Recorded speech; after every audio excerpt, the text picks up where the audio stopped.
Hi guys. So in this video, I wanted to have a more relaxed and serious conversation about something that is so important to help our Black men. It is about getting counseling as a Black man. Um, the history of the Black man is dated back to Africa, this we know. But what we need to focus on in this discussion is the history of the Black man in America, why it is important in our society that we have certain things that have happened. We need to focus on the lynching, the unfairness, the laws, the things that are happening on the streets, the things that are happening in the business world, the things that are happening in politics, all relating to the Black man and how this affects the Black woman, how it affects the Black children, how it affects even the other races in society. So, you're adding, the failed job promotions. You're adding, the raping of our women that's still happening nowadays by our own and by others. And one of the most serious things that I have seen personally is the idea of crabs in a bucket, where, Black men are even pulling each other down. They're sabotaging each other. They're hurting each other. And this is a serious pain, for the Black man. And the current treatment of the Black man in today's society is quite frightening. Too many of our brothers are dying in the system. They are being locked up. They're not being released. They're being left there to die without the treatment that they deserve. Ones that are released, they're released maybe without the proper treatment and support systems, without the family, without the help, and they're not able to help protect each other and survive. They're not able to progress any further. This is a very serious thing. And mental health being the backbone of the Black man, which is very needed, is not there. It could be individualized, it can help support you. A lot of times, you as a Black man would understand if something is going on in your heart, something is going on in your head, something is going on around you that maybe you need to vent about. A lot of times, maybe as a child, you were put on medications that your parents took you out off of, or that you chose to stop when you became a legal age.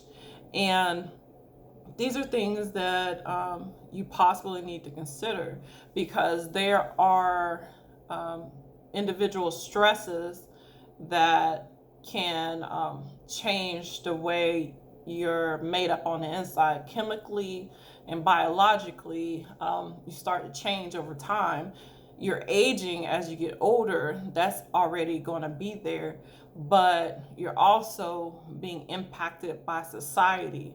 You're being impacted by the hate that is put on you as a Black man, the hate that is hidden in the eyes of the white man. So let's not sugarcoat it.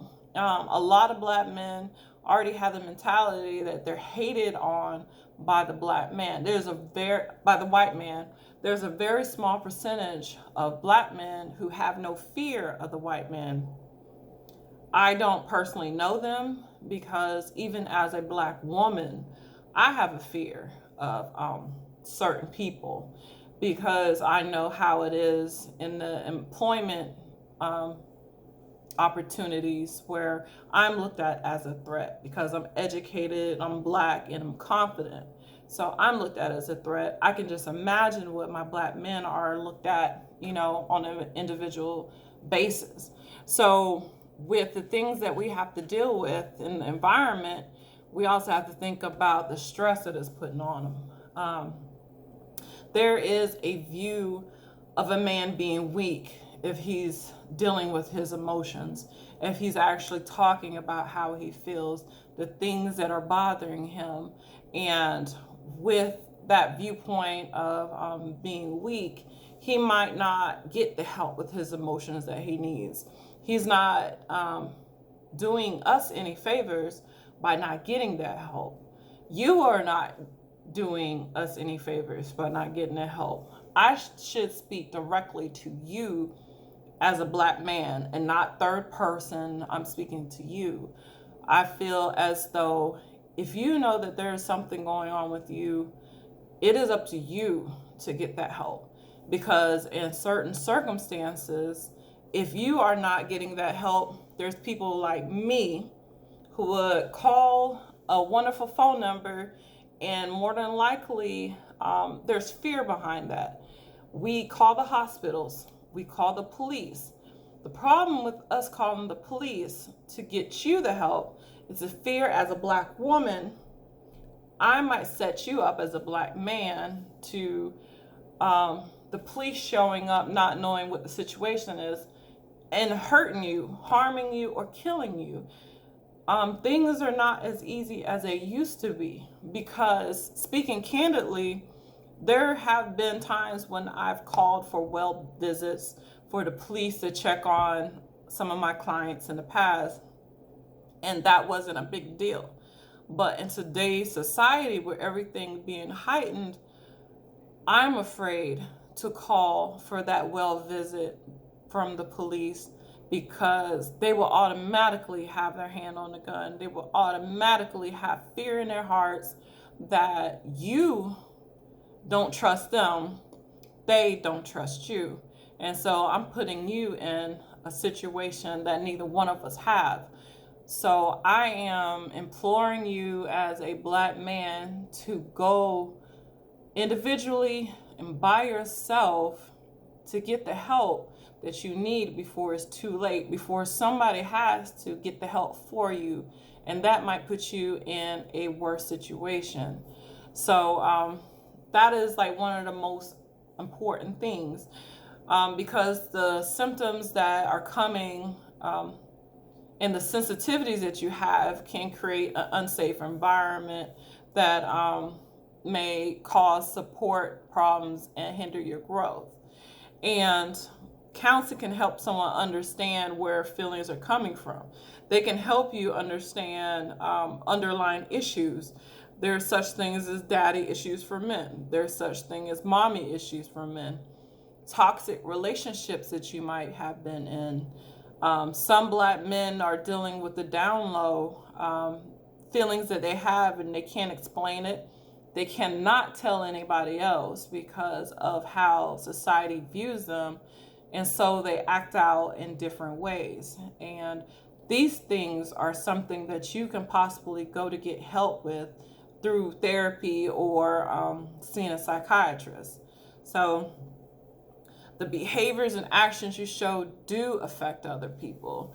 When you have anxiety or depression, you have to think, do you push people away? When you have anxiety, do you say, I need to be alone? I need to be by myself? If you have depression, are you feeling the same way? Are you feeling suicidal?